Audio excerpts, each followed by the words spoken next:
નાગરિકોના સ્વાસ્થ્ય સાથે ગંભીર ચેડા થઈ રહ્યા હોવાનો કિસ્સો પ્રકાશમાં આવ્યો છે, જ્યાં મીશા એન્ટરપ્રાઇઝ નામની પેઢીમાં ફૂડ વિભાગની તપાસ દરમિયાન મોટા પ્રમાણમાં લૂઝ તેલનો જથ્થો મળી આવ્યો. તપાસમાં બહાર આવ્યું છે કે અહીં કંડલાથી મંગાવવામાં આવતું ખુલ્લું પામોલીન અને સોયાબીન તેલ વપરાયેલા જૂના ડબ્બાઓમાં ભરીને ગેરકાયદેસર રીતે વેચવામાં આવતું હતું.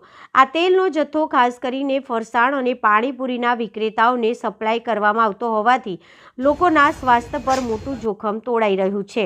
આ સમગ્ર પ્રકરણમાં દુકાનદારે ચોંકાવનારો ખુલાસો કર્યો છે કે માત્ર અહીં જ નહીં પરંતુ સમગ્ર વડોદરામાં આ પ્રકારે ખુલ્લા તેલનો કાળો કારોબાર ચાલી રહ્યો છે, જેના પગલે હાલ ફૂડ વિભાગે તેલના નમૂના લઈને તેને પૃથ્થકરણ માટે લેબોરેટરીમાં મોકલી આપવામાં આવ્યા છે અને કાયદેસરની કાર્યવાહી હાથ ધરી છે. આજરોજ ચોખંડી વિસ્તારમાં આવેલ જયેન્દ્ર જયંતીલાલ નામની જે ફોર્મ છે ત્યાં આપણે ચેકિંગ હાથ ધર્યું છે અને ત્યાંથી આપણે ગ્રાઉન્ડનટ ઓઇલ લૂઝ જે ટાંકીમાંથી આપણે ડાયરેક્ટ નમૂનો લીધેલ છે અને તેની કાર્યવાહી કરેલ છે.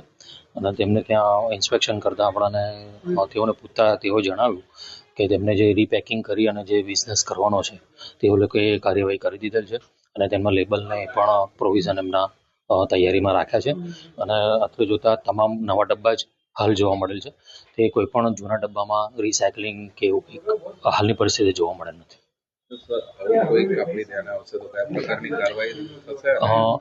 અગાઉ પણ એમને એસોસિએશનને બોલાવીને આપણે મિટિંગ કરાવી અને તેમાં જણાવેલ કે તેમને લાયસન્સ જે છે એ રીપેકિંગ કરાવી અને તેમના લેબલ આધારે જ પેકિંગ કરી અને સ્ટીકર લગાવી અને સેલ કરવાનું, અને જો એ પ્રમાણે કાર્યવાહી નહીં કરવામાં આવે તો FSSI અંતર્ગત જે સેક્શન મુજબ નિયમ ભંગ થતો છે તે મુજબની આગળની કાર્યવાહી કરવામાં આવશે. સ્વચ્છતા અંગે આપણે એમને શેડ્યુલ 4ની નોટિસ પણ ઇસ્યુ કરીશું અને તેની એમને સમય પણ આપીશું અને એ સમય દરમિયાન જો એમને પાલન નહીં કરે તો તે અંતર્ગત પણ કાર્યવાહી કરવાની ખાતરી આપીશું. હાલ અહીંથી આપણે ગ્રાઉન્ડનટ ઓઇલ લૂઝનો નમૂનો લેવાની કાર્યવાહી કરેલી છે.